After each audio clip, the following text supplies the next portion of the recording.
CPC हुई थी।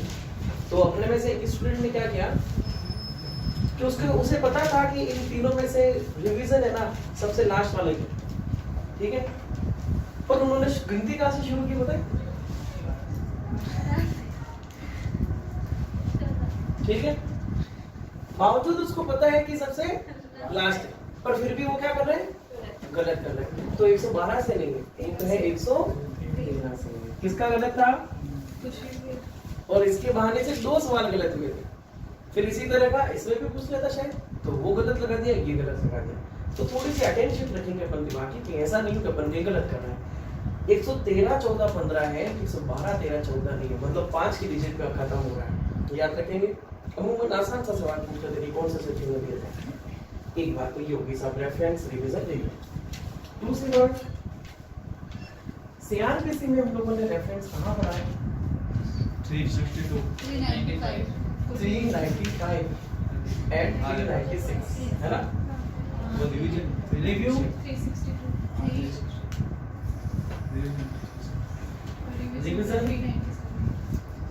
397 to 404 405 404 फिर 406 से 412 तक अंतरण की तरह। हाँ सरफराज कैसे आना वो भी आज, मतलब क्या चीज की रास्ता भूल गया, मम्मी जरूर लेने कितने दिन हुए पता है आपको, सब बड़ा पापा कह देता मैं आपने बड़े पापा को कहा पर इसको नहीं कहा, नहीं जिसने बड़े पापा को फोन करके कह दिया नहीं कि ना सरफराज आ नहीं रहे, पर सरफराज को नहीं बताया कि कल कितने बजे का टाइम था। नहीं बताया था मैंने कल 10:30 बजे में सब मैं इस बात पे ज्यादा खींचूंगा तो बढ़ती, तो फिर बता देता टाइम। हम थोड़ा सा उसको कंसाइज करते हुए बात को खत्म करते हैं। सरफराज थोड़ी सी अटेंशन रखते हैं, यू डिटेल हैंडल मत करो। कितने सेक्शन खत्म हो गए, सीबीसी का कौन सा सेक्शन छोड़ के गए थे आप, 12 इसको सब पता है, ये आवाज पे चल उसमें 12 में इसलिए देखा ना। अच्छा ये बच्चा पढ़े तो पता नहीं कौन से सेक्शन में थे, 10 अच्छा 1-2 क्लास ली थी सीबीसी की। आज सीबीसी के सेक्शन खत्म हो जाएंगे, अभी तो मैंने क्या स्टडी में एंड मांगा ये क्या होता है अब तो छुट्टी नहीं मानने वाले। चलो देखो कल ऑफिस में सुनिए मेरी बात, रेफरेंस में हम लोगों ने सीआरपीसी में क्या पढ़ा था, किसी को कोई आइडिया है, निर्देश जहाँ पे मतलब विधि खामोश है, ठीक है, में हाई कोर्ट से हाई कोर्ट में और वो जो लॉ है, वो लॉ जो पेंडिंग केस है कोर्ट के सामने, उस पेंडिंग केस तो उसका इंटरप्रिटेशन किया जाना जरूरी है। और उस लॉ के बारे में अभी तक उस हाई कोर्ट ने, जिस हाई कोर्ट के सबऑर्डिनेशन में वो कोर्ट है, तो उसने, और या फिर सुप्रीम कोर्ट के अधीनस्थ तो सारी अपने आप आ गई।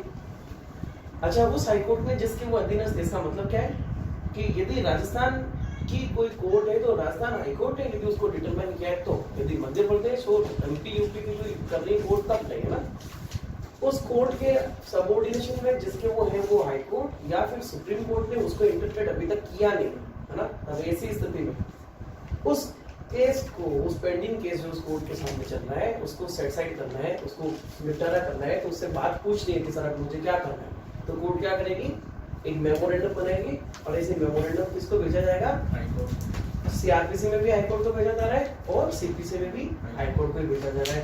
इसी को अपन रेफरेंस करें, ठीक है। रेफरेंस के संबंध में ऑर्डर कौन सा है, ऑर्डर 46 और रिव्यू ऑर्डर 47, ठीक है। रिवीजन के संबंध में कोई ऑर्डर नहीं है, पर एक ऑर्डर नंबर 47 में रिवीजन के बारे में कोई बात बता रखी छोटी बड़ी जो करना। तो रेफरेंस कोई एक स्टूडेंट पढ़ो जरा, सेक्शन नंबर 113 की लैंग्वेज क्या चल रही है, हाँ कोई भी पढ़ो। 113 उच्च न्यायालय का निर्णय उन शर्तों और परिसीमाओं के अधीन रहते हुए जो विहित की जाए, कोई भी न्यायालय मामले का कथन करके उसे उच्च न्यायालय की राय, मामले का कथन करने का मतलब एक मेमोरेंडम बनाएगा, स्टेटमेंट लिखेगा, सब इसी तरह की बात है। हाँ उसे उच्च न्यायालय की राय के लिए निर्देशित कर सकेगा और उस पर ऐसा आदेश कर सकेगा जो वह ठीक समझे। परंतु जहाँ न्यायालय का समाधान हो जाता है कि उसके समक्ष लंबित मामले में किसी अधिनियम अध्यादेश या विनियम अथवा किसी अधिनियम अध्यादेश या विनियम में अध्यविष्ट किसी उपबंध की विधि मान्यता के बारे में ऐसा प्रश्न अर्थवर्णित है जिसका अवधारण उस मामले को निपटारे के लिए आवश्यक है और उसकी राय है कि ऐसा अधिनियम अध्यादेश विनियम आगे अधिनियम अध्यादेश विनियम उपबंध ये क्या है भाई? ये आर्टिकल नंबर 13 में लॉ की परिभाषा में शामिल था। 8 एलिमेंट थे वहां पर, है ना? आदेश, अध्यादेश, नियम, विनियम, रूढ़ि, प्रथा और एक चीज होती है। ये सारी की सारी चीजें क्या है? लॉ ही है। बस उसी लॉ के बारे में बता रहा, ठीक है?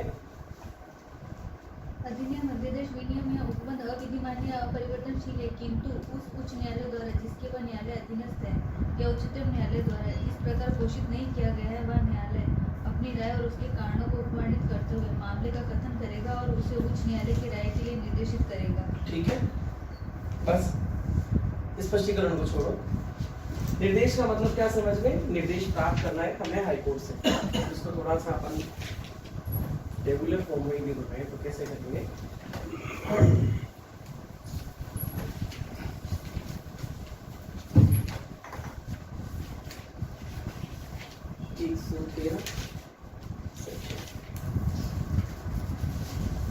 Order 46 section 114 order 47 section reference का मतलब ये है, अच्छा इसमें रेफरेंस निर्देश पुनर्विलोकन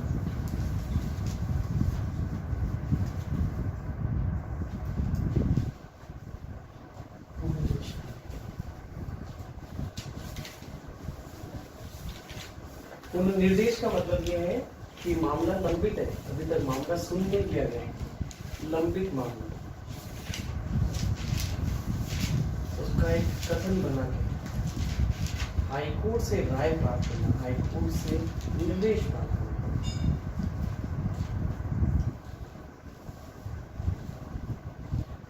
रिव्यू का क्या मतलब होता है? पुनर्विलोकन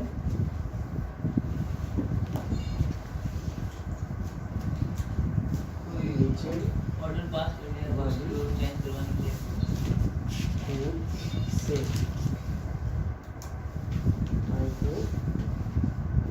भेजा जाना, ऊपर वाली कोर्ट में भेजना। पुनर्विलोकन का मतलब एक मामला हो जो लंबित नहीं है, विनिश्चय हो चुका है, विनिश्चय हो चुका है, उस विनिश्चय किए गए में परिवर्तन करवाना है। परिवर्तन कौन कौन सा? गणितीय और लिपि के भूल। अच्छा गणितीय सही है, गणितीय और लिपि के भूल तो है ही है, मैथमेटिकल और क्लिनिकल मिस्टेक है ही है, प्लस सीपीसी कहता है कि सब पुनर्विलोकन में अन्य साधन को भी इस्तेमाल किया जा सकता है। अन्य साधन का मतलब अर्जेंसी से है तो नया साक्ष्य।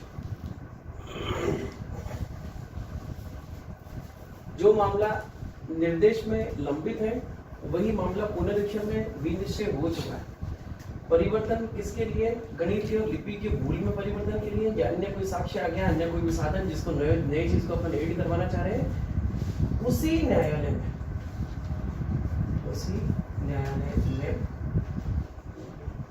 जिसने आदेश पारित किया।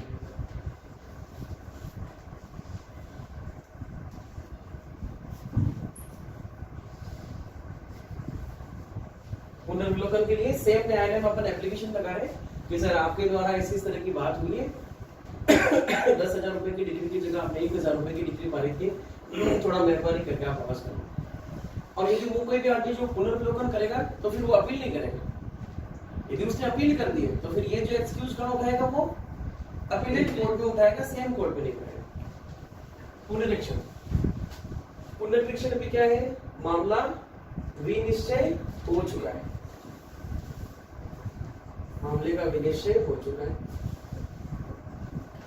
क्या क्या है पुनरीक्षण में? नीचे वाली कोर्ट ने 3 तरह की मिस्टेक्स अपना ली, कोई भी आदेश पारित करने में या कोई भी डिक्री देने में। कौन सी 3 तरह की भूल हुई है?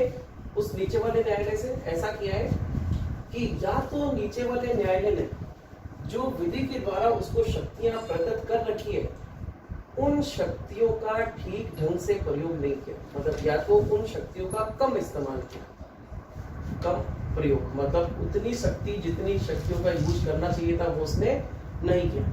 दूसरा, उतनी शक्ति जितनी वो प्रयोग कर सकता था उससे ज्यादा शक्तियों का प्रयोग कर लिया, मतलब उसको यदि क्षेत्राधिकारी नहीं था वो सुनने का, उसके बावजूद उसने सुन लिया, ज्यादा शक्ति का प्रयोग कर लिया।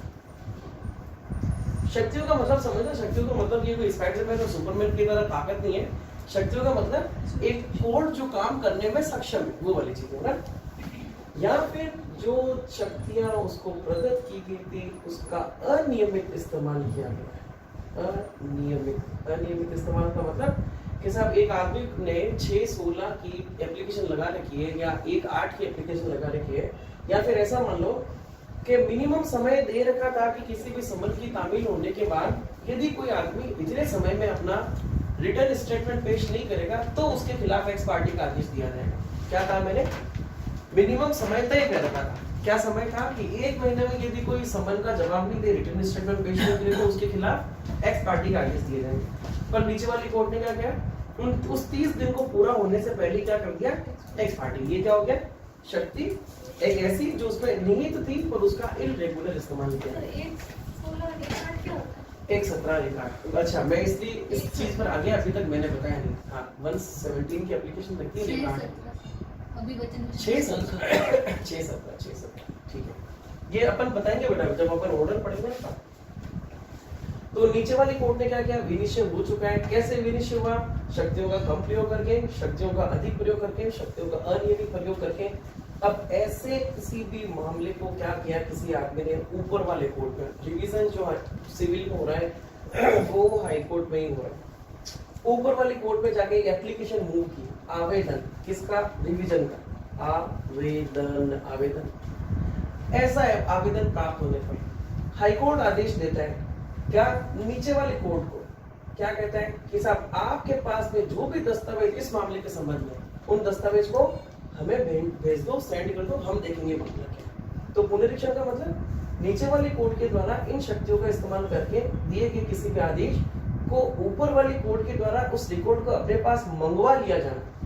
इसमें तो भेजा है ना, नीचे वाली कोर्ट ने अपने खुद के इंस्टेंस पर भेजा है, यहाँ पर मंगाया। ऊपर वाली कोर्ट नीचे वाली कोर्ट को आदेश दे रही है कि डॉक्यूमेंट को आप हमें भेज दो। तो फिर कहेंगे कि सब आप वो क्या कहते हैं, निगरानी की याचिका, निगरानी का मतलब पुनरीक्षण की याचिका को मंजूर कर दिया गया, भेजा, मंगवाया।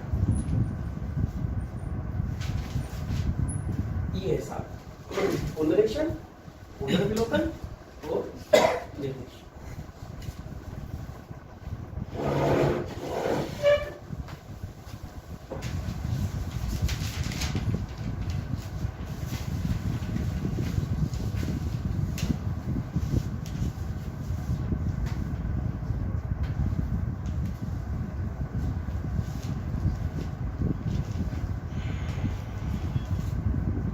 बना लिया ड्राफ्ट?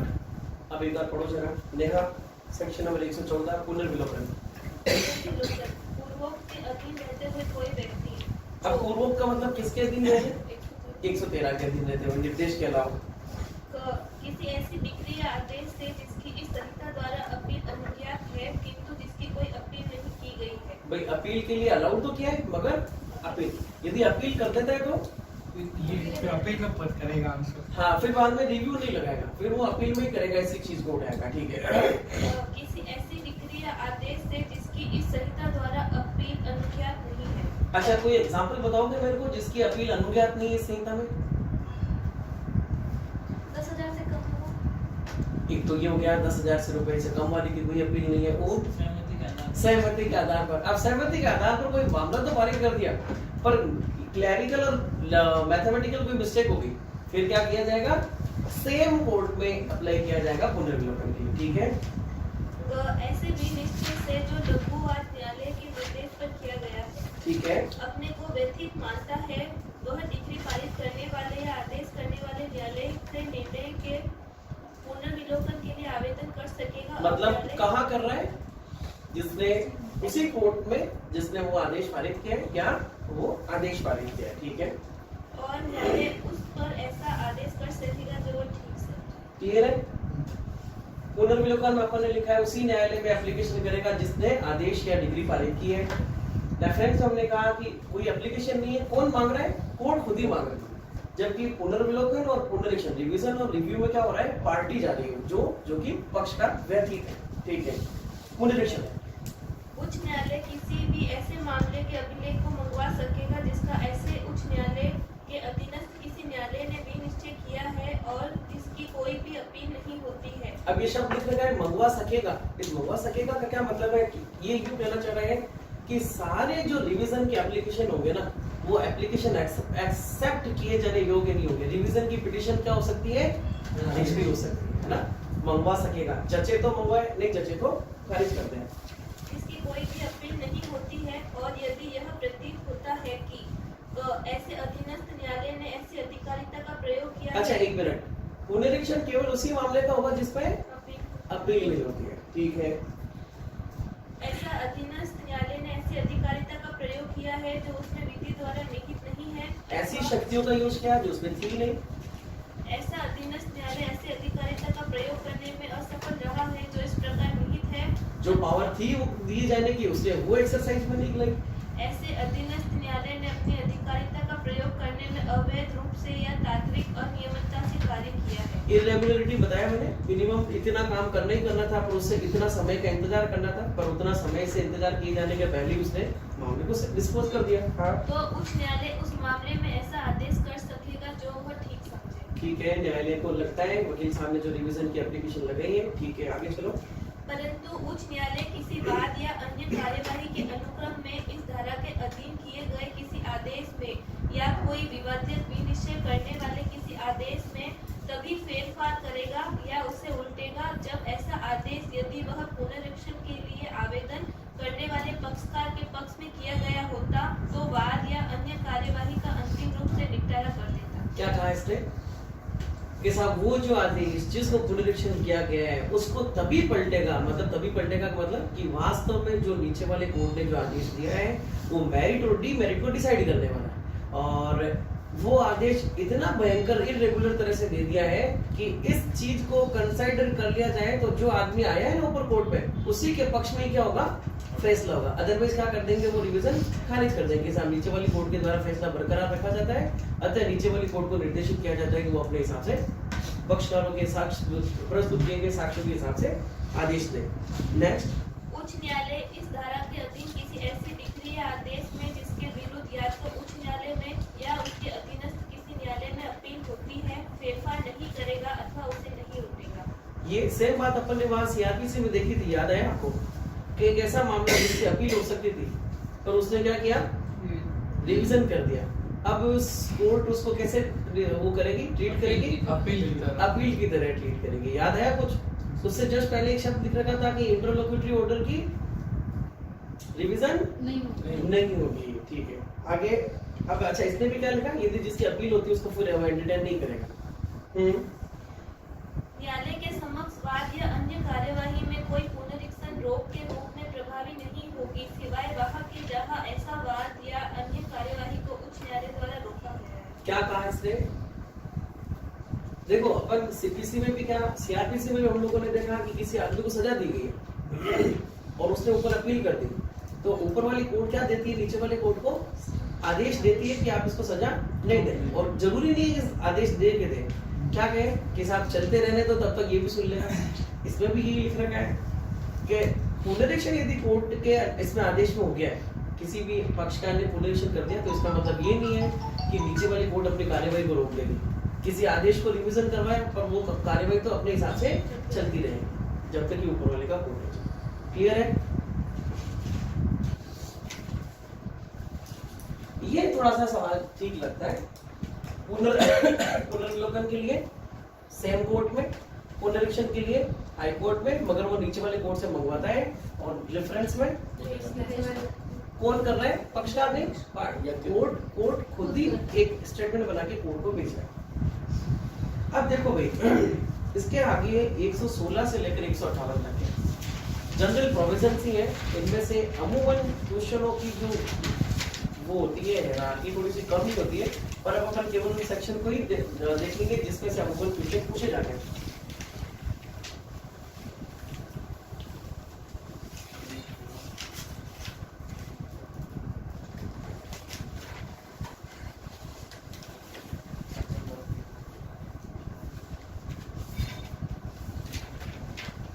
एक तो सेक्शन नंबर 120, मेरी तरफ देखिए, बिना नीचे देखे हुए बताया कोई। सेक्शन 120 16, 17 और वो 20 16, 17 नहीं, 16 और 18, 16, 17 ठीक है। और 2 16 और सेक्शन नंबर 2 16 16, 17 और 20 20 है 20 ही है। अच्छा, आप 16, 17 और 20 बता रहे हैं। मैं ना सेक्शन नंबर 2 के सब सेक्शन उस पर चला गया, 17 16 में से प्रिस्क्राइब पे। ये तो अपन को पता ही है। 16, 17 और 20 की आरंभिक अधिकारिता का प्रयोग हाईकोर्ट के द्वारा नहीं किया जाएगा, ये तो अपन को याद ही है। सेक्शन नंबर 122 नियम कहाँ पर थे सब सेक्शन शुरू में? 216 में थे और 218 में प्रिस्क्राइब। 18 में QR हाँ प्रिस्क्राइब है पहले 216 में, ठीक है। तो बस केवल उसको रेफरेंस करना है अपन को, यहाँ पर अंदर नहीं घुसना है, ठीक है।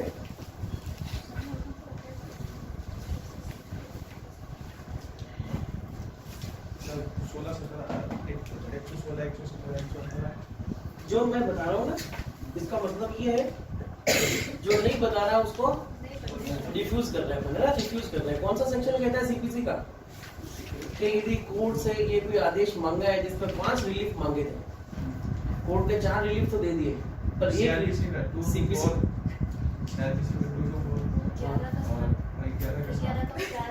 नहीं 4 तो नहीं, 11 का 8 है, 8 नहीं 8 11 का शायद 5 है। 7 11 का 7 आज के बाद याद रखोगे, हाथ का पंचा है हाँ तो 5 है। 11 का 5 अनुतोष मांगे हैं, 4 में जवाब दिया, 1 में नहीं दिया, तो याद रखोगे। अब आज के बाद मत भटकना, निकाल दो 11 5। पंजा बना दिया इस बार। हाँ 11 5 है। वही खराब है। हाँ, इसी तरह से बिल्ला नंबर 786 कैसे याद किया अपन ने? ये 86 अपनी गैलेक्सी अपील एलेक्स सिर्फ 86 और 56 इंच का सीना सीआरपीसी के सेकंड शेड्यूल में 56 तरह के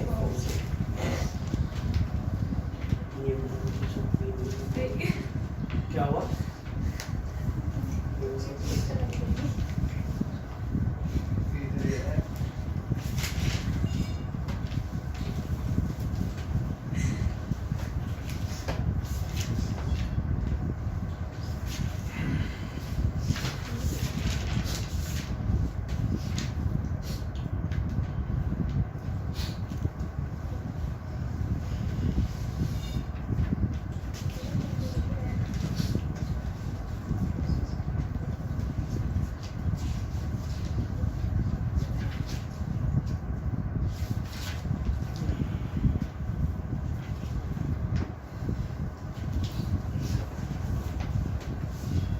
सेक्शन 132 कौन बताएगा बिना देखे?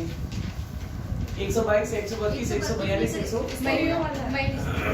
महिलाओं के लिए क्या है? ऐसी महिला जो न्यायालय में नहीं आ सकती उसको छूट होगी, तो 132 इंपॉर्टेंट है।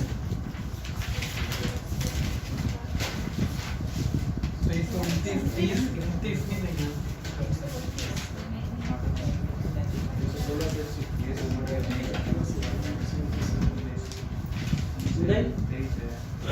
30 31 तीनों ही है। 29 को थोड़ा सा कर सकते हो बोली, अपने सिविल प्रोसीजर के लिए रूल्स बना रही हो। अभी तक अपन 133 पे पहुंचे नहीं, 132 पर है। तो ये सब छोड़ देना, 23 से 23 हाँ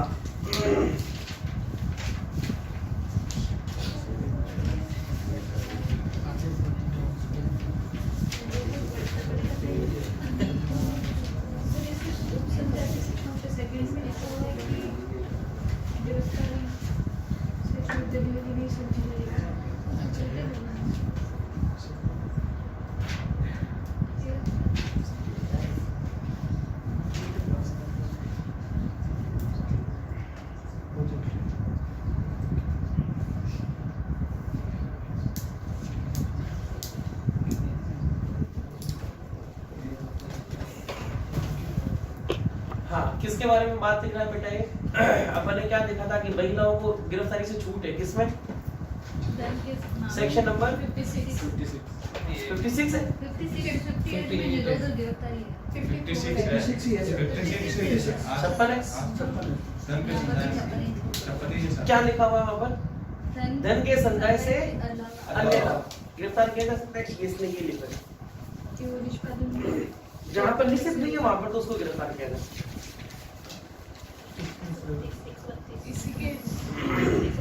सेक्शन 133 महिलाओं के अलावा और कौन सी व्यक्ति होंगे जिनको अन्य व्यक्ति को छूट होगी उपस्थिति से?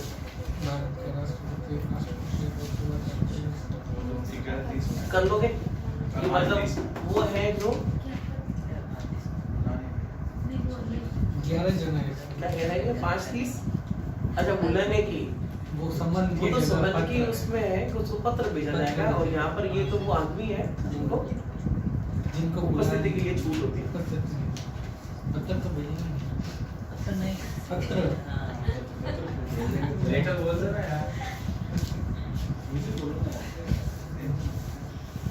अच्छा, इसी का सबसेक्शन नंबर 3 जहाँ पर कोई आदमी मतलब इनको क्या प्रिविलेजेस दे रखे हैं, विशेष अधिकार दे रखे हैं कि आपको यहाँ उपस्थित होने के लिए मजबूर नहीं किया जाएगा। यदि कोई ऐसे उपस्थित नहीं होने के लिए मजबूर होने का दावा करता है कि साहब मेरे यहाँ आप जबरदस्ती पेश नहीं कर सकते या आप कमीशन भेज दो, मैं अपना रिकॉर्ड करवा दूंगा स्टेटमेंट, उस कमीशन का खर्चा कौन दे रहा है? या तो जो आदमी को भेज रहा है वो, और नहीं तो फिर मतलब वादी प्रतिवादी में से किसी कोई आदमी बुला रहा है उसको कि साहब ये एविडेंस है, साक्ष्य लो उसकी। वो कह रहा है साहब मैं क्या हूँ, प्रिविलेजेस प्राप्त व्यक्ति हूँ, और वो आदमी जो उसको बुलाना चाह रहा है उसने कमीशन का खर्चा नहीं दिया, तो अब कौन देगा? जो इसका दावा कर रहा है। या तो वो देगा या ये।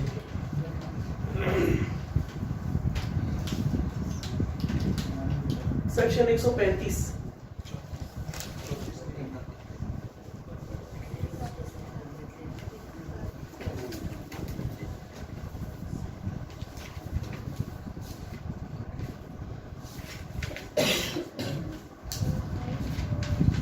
क्या कह रहा है? 135 कोई भी न्यायाधीश मतलब जब वो सिविल कार्रवाई कर रहा है और मैजिस्ट्रेट या कोई अन्य न्यायिक अधिकारी उस समय सिविल आदेशिका के अधीन गिरफ्तार नहीं किया जाएगा जब वह अपने न्यायालय को जा रहा है, उसमें पीठासीन अधिकारी है या वहां से लूट रहा है।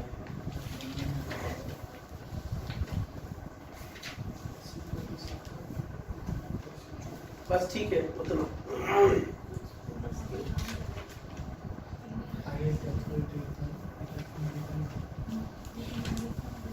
सेक्शन 135A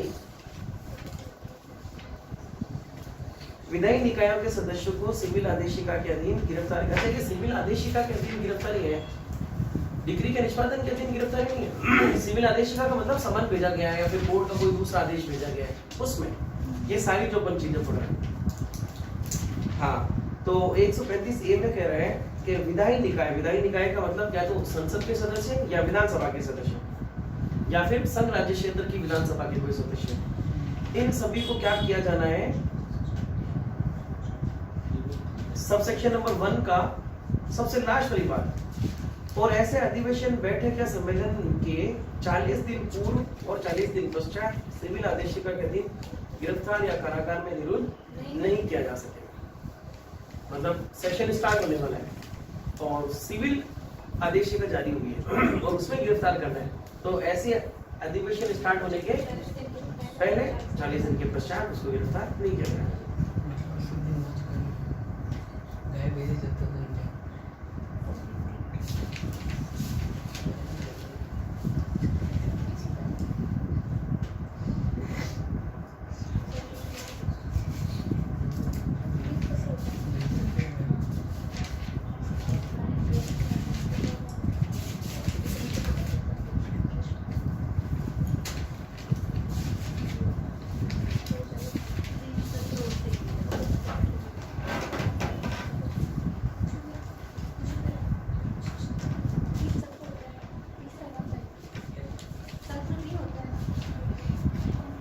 मानसून शीतकालीन कालीन और ये हाँ। ग्रीष्मकालीन और बाद में बता।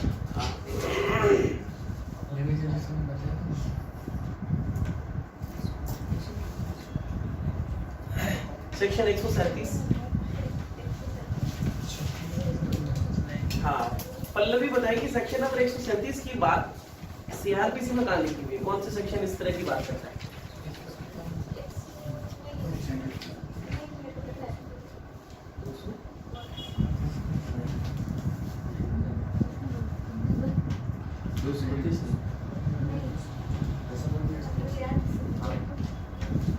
वहां पे भी तो न्यायालय की भाषा ही है।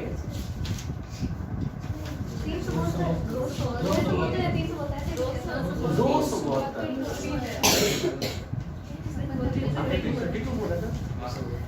नहीं सर, 232। अच्छा, क्या लिखा हुआ है वहाँ पे बताओ प्लीज। हाँ, लैंग्वेज ऑफ हाई कोर्ट क्या लिख रखा है? हेडिंग न्यायालय की भाषा केवल। हाँ, तो क्या लिख रखा है वहाँ पे? राजस्थान सरकार डिसाइड करेगी। हाई कोर्ट के अलावा अन्य न्यायालयों की भाषा राज्य सरकार के द्वारा।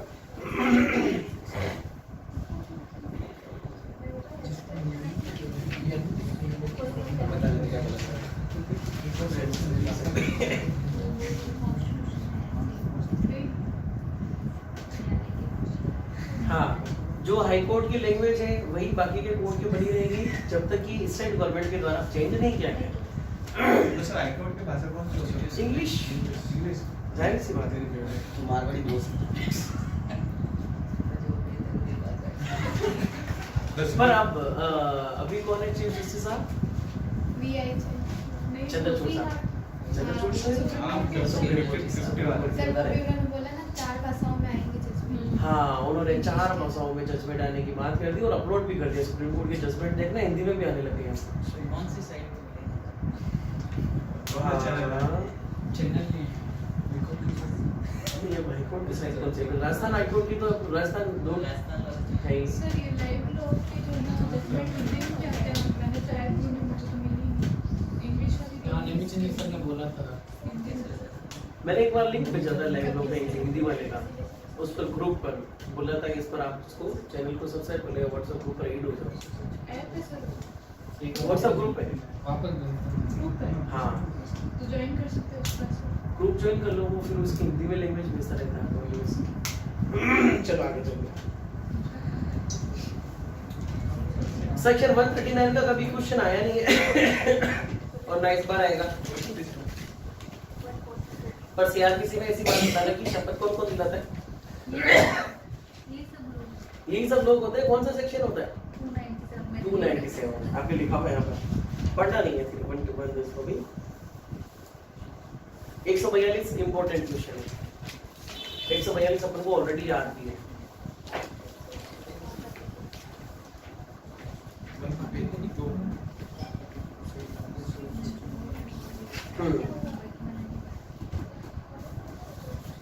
और सेक्शन 144 पढ़ा अपन ने कई बार।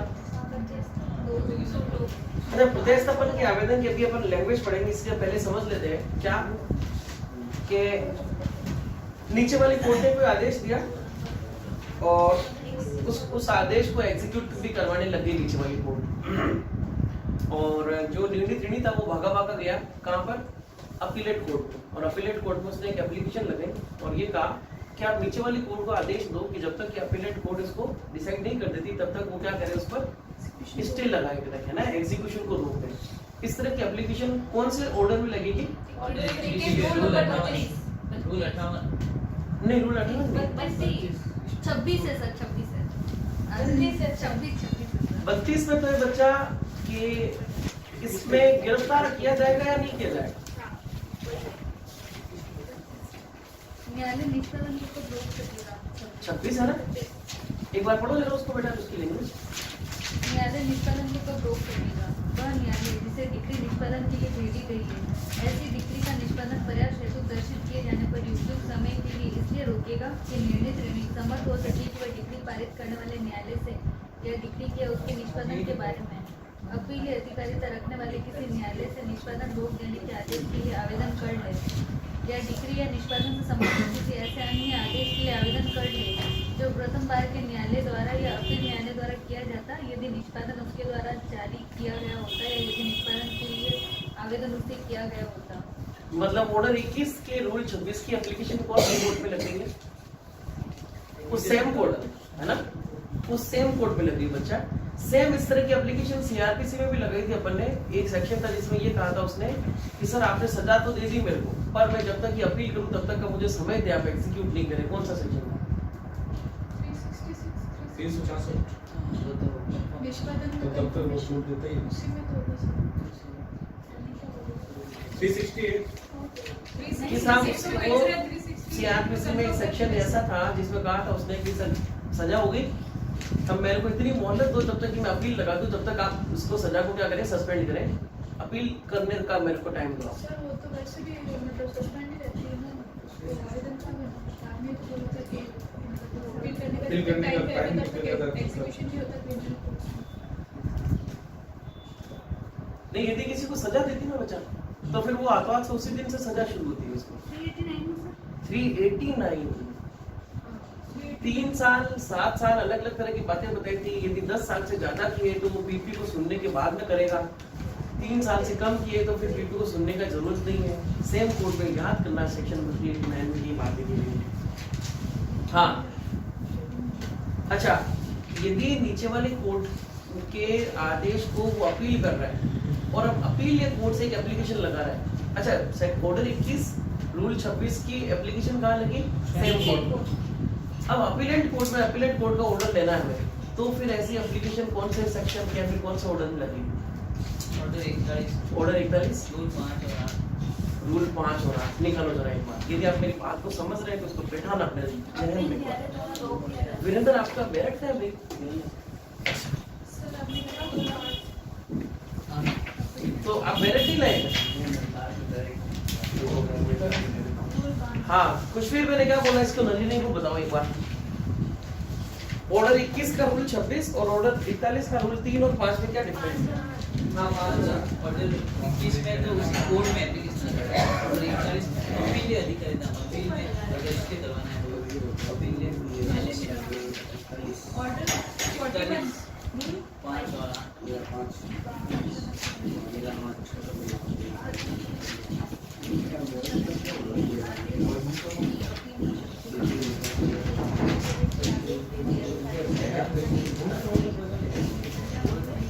और मेरे तो हमारा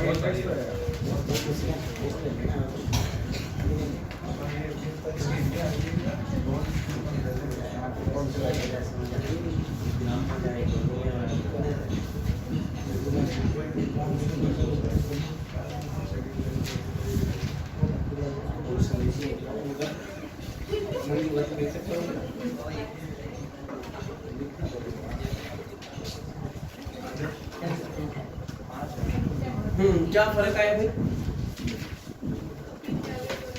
वो वाली एप्लीकेशन ऑर्डर 41 रूल 5 की एप्लीकेशन लग रही है अपीलेट कोर्ट में, और वो एप्लीकेशन लग रही है सेम कोर्ट में। किसके लिए लग रही है? एग्जीक्यूशन को रोकने के लिए। हाँ, अब अपन 144 को पढ़ने वाले हैं। 144 को पढ़ने से पहले समझ लेते हैं हुआ क्या। मूल कोर्ट ने अपील पारित कर दी, ये भाई साहब गए अपीलेट कोर्ट पे, कहा कि सर नीचे वाले कोर्ट को एग्जीक्यूशन करवाने का मना करो। पर क्या वो एग्जीक्यूशन किए जाने के मना करवाने के लिए आदेश देने के लिए बाउंड है? नहीं। क्या कहा कि चलने दो, अपील होगी तब की तब देखेंगे, तब होगा तब देख लेंगे। और ऊपर वाली कोर्ट भी क्या कह रही है कि साहब मान लो अपील चेंज हो जाती है तो आप 144 की एप्लीकेशन लगा देना। अच्छा, ये अमूमन थोड़ी सी ऐसी स्थिति में स्टे को नहीं रोकते जिसमें धन संबंधी पैसा ही होता है या फिर भाइयों की प्रॉपर्टी कब्जा ले लिया। यदि किसी दूसरे आदमी का कोई है और या फिर गंभीर मामला है संपत्ति के संबंध में और नीचे वाली कोर्ट ने एग्जीक्यूट करवा के कब्जा उसको हैंडओवर कर दिया और ये वाला आदमी वापस अपीलेट कोर्ट में मुकदमा जीत जाता है, तो फिर कब्जा खाली कराना भारी पड़ जाएगा फिर। तो इस तरह को स्टे एग्जीक्यूशन की स्टे करने को अमूमन ग्रांट कर लिया जाता है कि साहब नीचे वाली कोर्ट को तब तक आदेश दो जब तक ऊपर वाली कोर्ट इसको निपटा नहीं दे। पर फिर भी क्या हुआ, एक आदमी ने सिक्योरिटी रखवा के कि सर आप ये संपत्ति रख लो, सिक्योरिटी कर लो, यदि अपील ग्रांट हो जाती है, अपील का फैसला चेंज हो जाता है तो आप सिक्योरिटी जब्त कर लेना, और क्या। इस तरह की परिस्थितियों से कोर्ट ने अपने आप को सिक्योर करते हुए एग्जीक्यूशन करवा दिया और उसको अपील नहीं, और अपीलेट कोर्ट ने डिक्री को एग्जीक्यूट को स्टे करने का आदेश नहीं दिया, और 2 लाख रुपए मेरे से लेकर सरफराज को दिला दिया कि साहब ये पकड़ो। मैं गया ऊपर वाली कोर्ट में, ऊपर वाली कोर्ट ने आदेश भी नहीं दिया था सब एग्जीक्यूशन को स्टे करवाओ, और ऊपर वाली कोर्ट को जब मैंने अपने तर्क पेश किए, चाहे वो अपील में अपन कौन कौन से तर्क पेश कर सकते हैं, चाहे तो क्वेश्चन ऑफ लॉ हो या क्वेश्चन ऑफ फैक्ट पेश किए, कोर्ट ने कहा कि वास्तव में यार ये तो बड़ी खतरनाक बात होगी, आपके इस बात को यदि नीचे वाली कोर्ट मान लेती तो फैसला सरफराज के हक में जाता ही नहीं, यहाँ भी के हक में जाता। भाई कोर्ट जब तक डिग्री को चेंज नहीं करेगी जब तक कि मेरिट और डीमेरिट और जुडिक्शन पर वास्तविक फर्क नहीं पड़ रहा, उसको लगा वास्तव में फर्क पड़ता है, तो कोर्ट ने डिग्री चेंज करके आदेश पारित कर दिया कि सरफराज को 2 लाख रुपए दिए जाने की कोई जरूरत नहीं है। अब क्या सरफराज ने वो जो 2 लाख रुपए जो नीचे वाली कोर्ट के एग्जीक्यूशन से ले लिए उसका वास्तविक हकदार था? नहीं, पर मेरे से तो 2 लाख रुपए चले गए। अब मैं क्या करूंगा, सेम कोर्ट में एक एप्लीकेशन लगाऊंगा, क्या कहूंगा कि सर मेरी धन संपत्ति थी, मेरा ही पैसा था, मेरे को वापस से रीस्टोर करना है, और मुझे ऐसी स्थिति में लाकर छोड़ दे जिस स्थिति में मैं तब होगा जब आपके द्वारा ऐसी डिग्री का निष्पादन नहीं करवाया गया था। इसका मतलब क्या है कि मेरे को मेरे 2 लाख रुपए वापस कर दे, यही है। और ऐसा एप्लीकेशन को डिसाइड किए जाने में यदि कोर्ट कोई आदेश दे रही है तो इस तरह का आदेश क्या होगा, डिक्री होगी। इस तरह का आदेश डिक्री होगी, और डिक्री को क्या किया जा सकता है, अपील की जा सकती है। ऐसा कहाँ लिखा हुआ है कि 144 के तहत विनिश्चित किए गए प्रश्न डिक्री की परिभाषा में शामिल होंगे? सेक्शन नंबर 2 के सेक्शन नंबर 2 में कौन कौन से शामिल होंगे, कौन कौन से शामिल नहीं, ठीक है। पढ़ो जरा 144। प्रतिस्थापन के लिए आवेदन। प्रतिस्थापन नाम से पता चल रहा है प्रतिस्थापन, अब उसकी जगह उसको वापस से स्थापित करवाना है। जहाँ की और जहाँ तक कि किसी डिग्री या आदेश में किसी अपील, पुनरीक्षण या अन्य कार्रवाई में फेरफार किया जाए या उसे उल्टा जाए अथवा उसको इस प्रयोजन के लिए संस्कृत किसी वाद में अपास किया जाए या रूपांतरित किया जाए, वहाँ और वहाँ तक वह न्यायालय जिसने डिग्री या आदेश पारित किया था। रुको, इसने केवल डिग्री को शामिल नहीं किया, इसने आदेश को भी शामिल कर लिया, क्योंकि एग्जीक्यूशन के प्रावधान किस किस पर लागू होते हैं, कहाँ लिखा हुआ है, सेक्शन 36, ठीक है।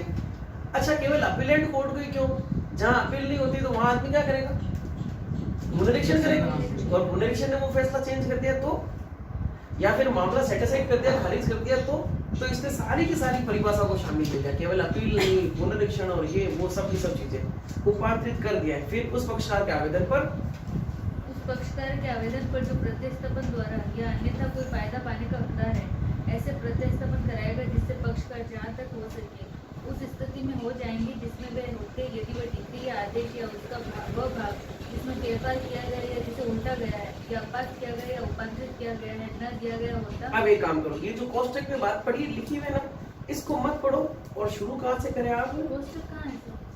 ये जो 1 पॉइंट नंबर 1 लिखा है जिसको इंसर्ट कर रखा है, इसके नहीं दिया सर, तो जिसके दिया हुआ है ना वो एक बार पढ़ना शुरू करें, कहाँ पर, जहाँ तक हो सके उस स्थिति में, जहां तक हो सके उस स्थिति में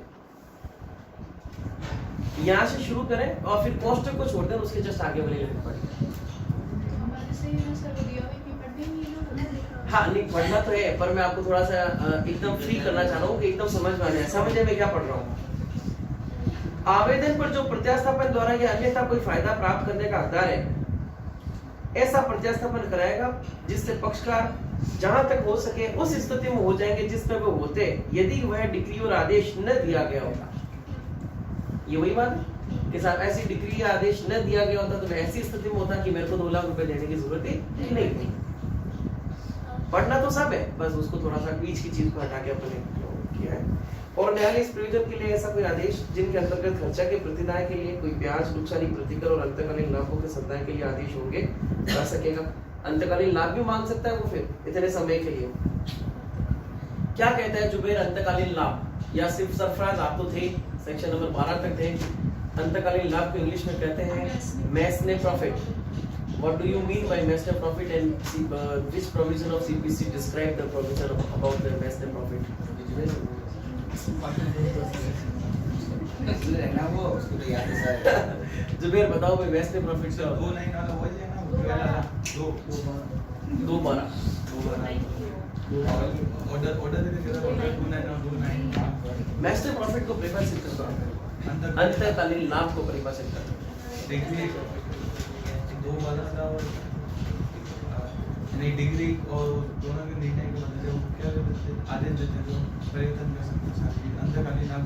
यानी मैं मेरी भाषा में समझाता तो जैसे ये अभी सर आप आपकी भाषा में समझा तो हमारी भाषा में थोड़ी समझ। हाँ ऐसा लाभ जिससे अगर प्रॉपर्टी उसका हाथ में होती है, हाँ उसका हाथ में जिस बंदे का हाथ यानी इनका हाथ में प्रॉपर्टी और इन्होंने जो लाभ उठाया तो उस लाभ को वो नहीं ले सकता, प्रॉपर्टी नहीं मान सकता। पहुंच तो गया है ना? अपनी भाषा में सही बताया हाँ, एक अपनी भाषा में सही बता। चलो आप सभी लोग जानते हो मैस्टर प्रॉफिट, बस ये तो सरफराज को पूछना था मेरे को क्या बता लेकिन एक्शन था मेरे साथ। ये था आपका। हाँ ना बता दे सर ऐसे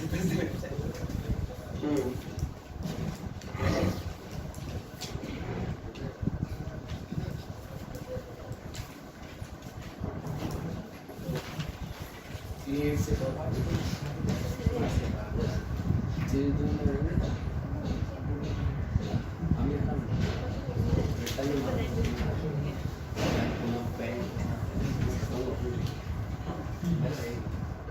बुक की लैंग्वेज प्रैक्टिकल क्या बुक की लैंग्वेज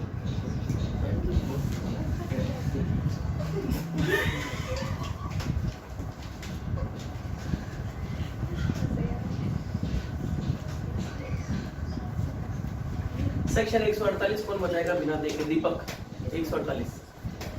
समय का बढ़ाया था तो दीपक कौन था? सर 90 दिन बढ़ा सकता सर 27 में 30 दिन है तब ये 27 सेकंड 27 में 30 दिन है तो इसमें प्रतिवादी का समय 30 दिन बढ़ा सकता है। बस किस पर कितने दिन बढ़ा सकता है? इसमें 90 दिन देखो तो 90 दिन है क्या? 30 दिन है।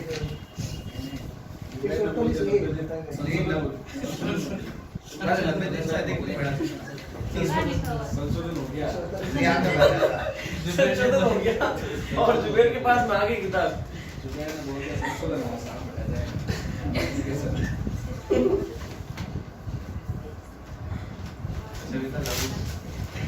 आ 148 ए कैविएट क्या है? कुछ फिर डिफाइन करो कैविएट को। 148 यूनिट हाँ और किसी पक्षकार को लगता है कि उसके खिलाफ कोई केस दर्ज होने वाला है तो वो एक केविट दायर करेगा। केस दर्ज होने वाला मतलब उसके खिलाफ कोई कार्यवाही शुरू हो हाँ, तो वो हाईकोर्ट में आवेदन कर सकता है। अगर ऐसा कोई कार्रवाई स्टार्ट होती है तो मुझे सुने बिना कोई भी डिसीजन नहीं लेना। ठीक है। अभी लगी ना सर राकेश पाटिल ने 3 केविट। अच्छा। होने के दौरान हाँ मैं और पूछ रहा हूँ वीरेंद्र आप करो डिफाइन करोगे कैविएट को। हाँ थोड़ी सी अलग लैंग्वेज में दिखाना चाहे तो जीतू क्या कोई बात अगर संस्कृत होने वाला है और कोई पार्टी अगर चाहती है कि उसका फैसला मुझे सुनना बिना नहीं दिया जाए हाँ तो वो कैबिनेट करा सकती है। तो संस्थित होना ही जरूरी है नहीं हो भी सकता है लंबी लेकिन संस्कृत संस्कृत होने की आशंका तो उसको थोड़ा सा अच्छी तरह से डिफाइन करें। किसी व्यक्ति के द्वारा न्यायालय में दिया गया यह आवेदन जो अपनी बात को सुनवाई किए जाने के अधिकार के बारे में मांग करता है एक ऐसे मामले में जो कि न्यायालय में संस्थित है या शीघ्र ही संस्थित होने वाला है, इस तरह के आवेदन को कैविएट। दोनों बातें या तो क्या संस्थित होने वाला है उसमें क्या करना है मेरे को। न्यायालय में दिया गया ऐसा आवेदन। हाँ अच्छा लिख रहे हैं क्या? लिखो हाँ लिखो डायरेक्ट में लिखा किसी न्यायालय में किसी व्यक्ति के द्वारा दिया गया ऐसा आवेदन जिसमें वो अपनी सुनवाई की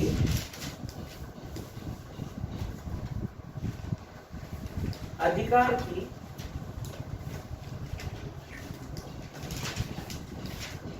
मांग करता है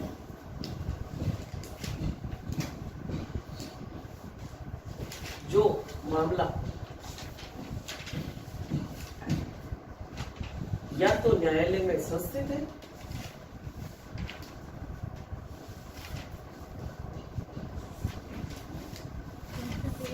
या न्यायालय में शीघ्र ही संस्थित होने वाला है।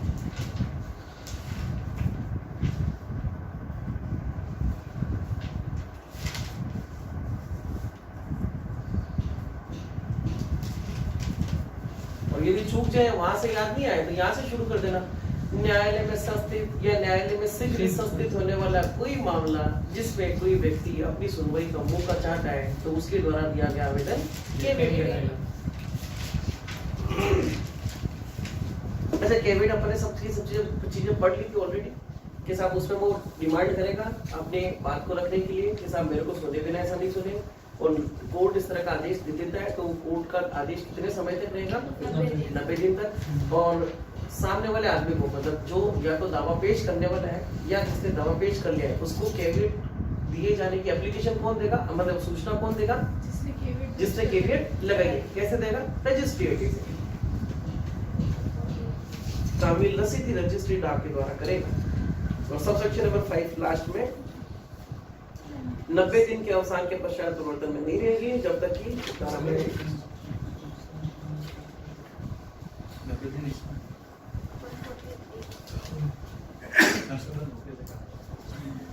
सेक्शन 151 से जुबेर बताओ सेक्शन नंबर 482 क्या कहता है? सीआरपीसी क्या है 482 क्या है? 482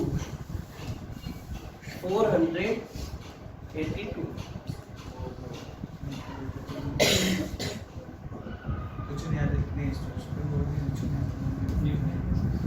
हाँ, उच्च न्यायालय तक तो ठीक पहुंचे।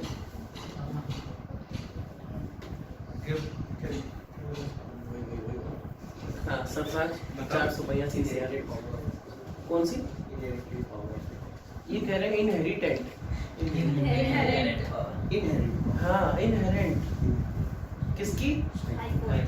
मतलब क्रिमिनल में इनहेरेंट पावर किसको दे रखी? केवल और सिविल में सारी सिविल कोर्ट को दे रखी है, क्योंकि वहां पर किसी भी आदमी की लाइफ और लिबर्टी का सवाल होता है। इस वजह से कम हो सकता है समय के साथ मैच्योर नहीं हो कोई आदमी और उसका गलत इस्तेमाल करते हैं। क्या चीज? लफ्ज नहीं आ रहा। अपनी भाषा में नहीं बता पा रहा था। तो सुनो भाई, इनहेरेंट पावर का मतलब क्या होता है? इनहेरेंट का पावर का मतलब क्या है?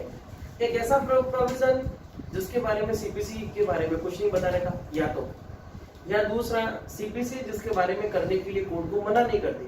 तो इस तरह की काम का बात करने के लिए वकील साहब के द्वारा कोर्ट में दावा लगाया जाता है सेक्शन नंबर 151 के तहत। अच्छा, दावे का मतलब एप्लीकेशन भी लगाई जा सकती है किसी भी दावे में कि सर उस आदमी को बुलाना कभी भी जरूरी नहीं है कि सर वो महिला गर्भवती है। तो फिर बताया कि सर महिला गर्भवती है, इस तरह का बात मना कहाँ लिखी? कैसे सीआरपीसी में मना तो लिखा हुआ है, नहीं सीपीसी में मना नहीं लिखा है। मतलब मना नहीं लिखा हुआ मतलब आप उसको नहीं बुलाने के लिए स्वतंत्र है। तो फिर कोर्ट कहेंगे हाँ यार बात तो सही है। तो 151 की एप्लीकेशन हर एक ऐसे चीज के लिए जिसको या तो सीपीसी करने का मना नहीं करता या फिर सीपीसी में उसका बारे में कोई प्रावधान नहीं है, मतलब जहाँ सीपीसी साइलेंट है तो ऐसे कोई भी काम करने के लिए संहिता की किसी भी बात के बारे में ये नहीं समझा जाएगा कि वैसे आदेशों को देने में न्यायालय में की अंतर्लीन शक्ति को परिसीमित या अन्यथा प्रभावित करती है जो न्याय के उद्देश्यों के लिए या न्यायालय की आदेशिका के दुरुपयोग का निवारण करने के लिए आवश्यक है, न्याय के उद्देश्य को पूरा करने के लिए। तो उद्देश्य तो ये होगा ना, न्याय के उद्देश्य के लिए न्यायालय के आदेशों के दुरुपयोग का निवारण करना। हाँ, तो इन दोनों चीजों को याद रखना पड़ेगा। 151 में इस तरह का सवाल पूछा जा सकता है कि न्यायालय की अंतर्निहित शक्तियों को इस्तेमाल किए जाने का आधार नंबर 1 न्याय के उद्देश्यों की विफलता से बचाने के लिए, उल्टा करके दे दे तो न्याय के उद्देश्यों को पूरा करना या न्यायालय के उद्देश्य की विफलता को बचाना, दोनों एक ही बात है। न्यायालय के आदेशिका के दुरुपयोग का निवारण करने के लिए, दुरुपयोग का मतलब कोर्ट ने जो आदेश दिया उसका कोई मिसयूज कर रहा है तो उसका निवारण किया जाना। नेक्स्ट आ जाओगे 152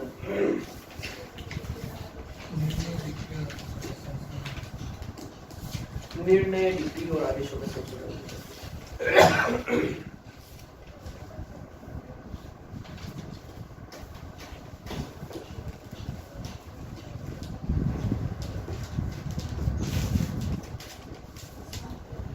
अच्छा, अभी अपन ने देखा था रिव्यू, किस पर संशोधन किया जा रहा है? निर्णय और आदेशों में तो हो रहा है, विनिश्चय हो चुका है। सेक्शन नंबर 47 रिव्यू पुनर्विलोकन आदेश हो चुका है, उसी में तो हुआ था। अब मान लो रिव्यू की एप्लीकेशन से नहीं हो पा रहा है या फिर नहीं कर रहे हैं या फिर कोर्ट ऐसा कह दिया कि साहब इस मामले में रिव्यू का कोई प्रोविजन ही नहीं है क्योंकि ये आदेश को फुलफिल नहीं कर रहा है, तब फिर हमारे पास क्या ऑप्शन है? सेक्शन नंबर 152 के साहब एक तरह की बात और देख लो, ये मैथमेटिकल और रिलेटिव मिस्टेक को खत्म कर दो। और सेक्शन नंबर 152 की भी एप्लीकेशन उन्होंने ये कहते हुए खत्म कर दी, कहना इस तरह की बात सेक्शन नंबर 152 को कवर नहीं करती। फिर वकील साहब के पास में क्या ऑप्शन, सेक्शन 151 के सर चलो उन सभी चीजों को छोड़ दो। न्याय के उद्देश्य को पूरा करने के लिए न्यायालय में निहित अंतर्निहित शक्तियों का इस्तेमाल करते हुए आप ये आदेश देते तो न्याय का वो पूरा हो जाएगा। तो कोई भी कोर्ट अपने द्वारा आदेश को जो पारित किया है उसको चेंज कर सकते हैं, हाँ कर सकती है पुनर्विलोकन में। क्रिमिनल कोर्ट नहीं कर सकती, सिविल कोर्ट कर सकती है पुनर्विलोकन में। तो इसी तरह का सवाल है कैसा कि यदि किसी वादी ने कोर्ट में वाद पेश कर दिया और प्रतिवादी ने उसी वाद के जवाब में प्रतिदावा भी पेश कर दिया, प्रतिदावा का मतलब सॉरी रिटन स्टेटमेंट लिखित कथन पेश कर दिया, तो वादी के अब एक बात समझ में आई कि अरे यार मैं प्रतिवादी से इस बात की डिमांड और कर सकता था, अभी तो कोर्ट ने जस्ट डिसाइड नहीं किया।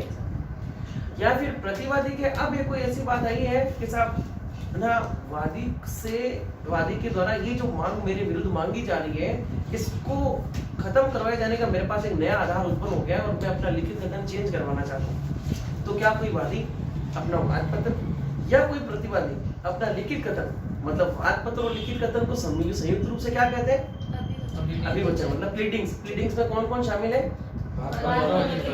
कहाँ लिख रखी ये बात, ऑर्डर नंबर 6 के रूल नंबर 1 में। अभिवचन में वाद पत्र और लिखित कथन दोनों शामिल है। तो सवाल ये है कि अभिवचन में क्या संशोधन करवाया जा सकता है, तो उसके लिए एप्लीकेशन लगती है ऑर्डर नंबर 6 के रूल नंबर 17 की। नाम आ जाए किसमें संशोधन हो रहा है, तो ऑर्डर नंबर वो जो अभिवचन के बारे में बताता है तो 7 तो नहीं कर दोगे, तो वो वाद पत्र है, हमें किसमें संशोधन चाहिए 6-17।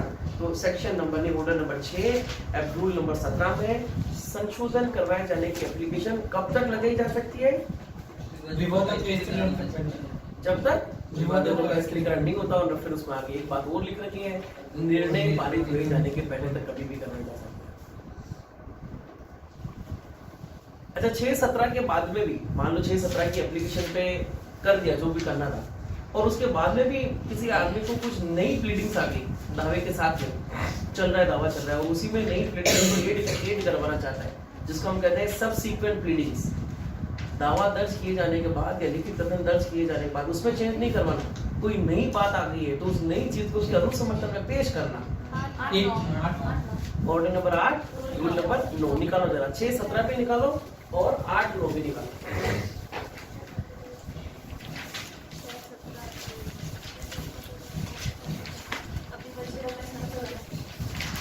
ऑर्डर नंबर 6 का रूल नंबर 17 अभिवचनों को संशोधन करने के लिए क्या कोई समय सीमा दे रखी, तो 6-18 में देखना पड़ेगा हमें कितना समय दे रखा है, 14 पढ़ो जरा 14 दिन के बारे में क्या लिखा।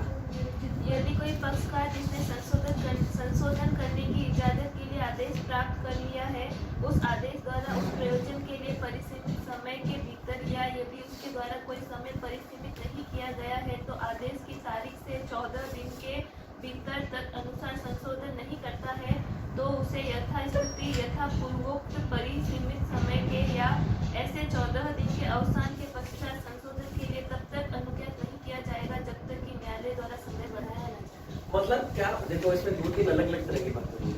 एक तो ये क्या है कि 6-17 में जो एप्लीकेशन लगी है उसके लिए यदि कोर्ट ने टाइम डिक्लेयर कर दिया कि साहब आपको 30 दिन दिया जाता है, आप संशोधन कर दो, तो फिर कितना दिन मिल गया उसको 30 दिन, और यदि कोर्ट ने टाइम नहीं दिया तो 14 दिन, और 14 दिन निकल गए पर मतलब कोई टाइम दिया नहीं था तो कितने दिन में करना था 14 दिन में। 14 दिन निकल गए पर उन्होंने अभी तक वकील साहब ने ऐसा अमेंडमेंट पेश नहीं किया, तो फिर लिखा है कि तब तक नहीं करेगा जब तक कि न्यायालय वापस से परमिशन नहीं करे। और सिविल में क्या लिख रखा है कि कोर्ट जैसा ठीक समझे वैसा कर सकती है, तो कोर्ट को भी कहीं बाउंड नहीं किया गया है कि आपको इतने समय में करना ही करना है, ऐसा नहीं लिखा, तो कोर्ट उसके बाद में इजाजत दे सकती है। तो 6-17 समझ गए, 6-18 समझ गए। ऑर्डर नंबर 8 रूल नंबर 9 निकालो।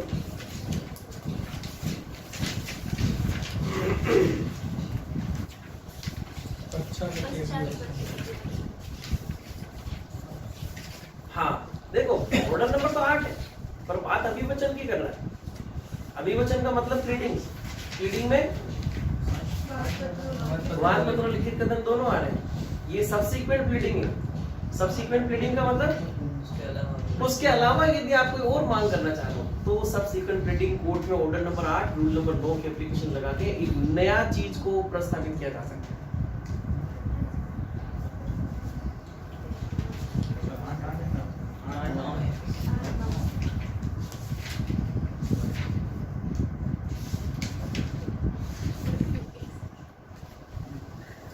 समझ गए? अब 8-9 से भी ताड़ नहीं बैठ रही तो फिर कहां करेंगे एप्लीकेशन? सेक्शन नंबर 153 पर आओ। संशोधन करने की शक्ति। साधारण शक्ति के साथ फिर भी हमें थोड़ा सा मेहरबानी करो साहब, हम इस एप्लीकेशन की मांग कर लेते हैं। और अब 153 से भी मांग नहीं बैठी अपनी, फिर 151, फिर 151 लास्ट हत्या है। सही इसके लिए सब नहीं 52 में तो बेटा निर्णय आदेश और जजमेंट को है चेंजेस, और उसमें प्लीडिंग्स को है।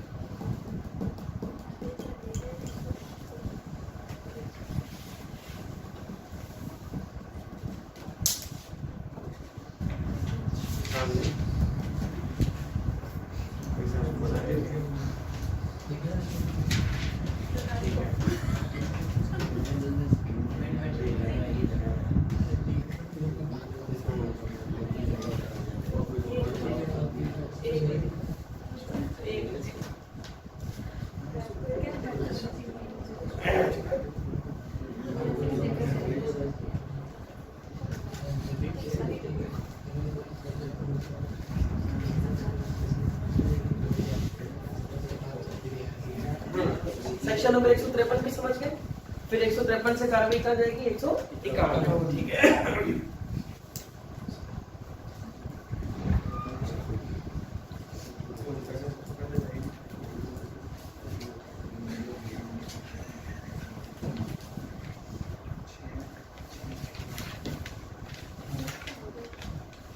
विचारण का न्यायालय खुला न्यायालय समझा जाएगा। सीआरपीसी का सेक्शन कौन सा था? 227 नलिनी कौन है? और वैसे 2 to 7 गलत बताया आपने। खुला न्यायालय नहीं था सर। 3 to 7 वाला 3 to 7 है। वो गलती से अपनी लैंग्वेज। अपने लैंग्वेज। हाँ, और इसी तरह की बात सीपीसी में लिख रखी है सेक्शन नंबर 153 बी।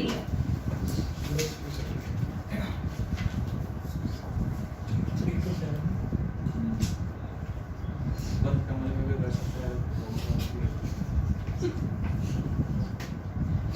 तो 158 सेक्शन सीपीसी के कंप्लीट हुए।